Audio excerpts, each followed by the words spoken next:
سلام، به ولاگ یک روز باهانی خوش اومدین. اول غذای گلها و ماهی ها رو بدیم و بریم روزمون رو شروع کنیم.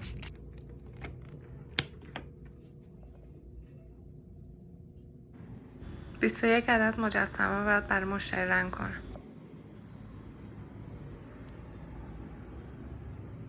یکم هم تولید محتوا کنم برای پیج کیف بافی. امروز بسته هم داریم.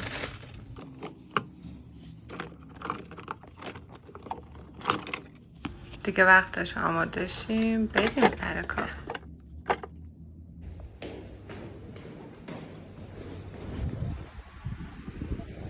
ایمده سر کار و بدویم که فیش داریم. خدا نکشتت امیر، الان چه فیشی بود گرفتی برای امیر؟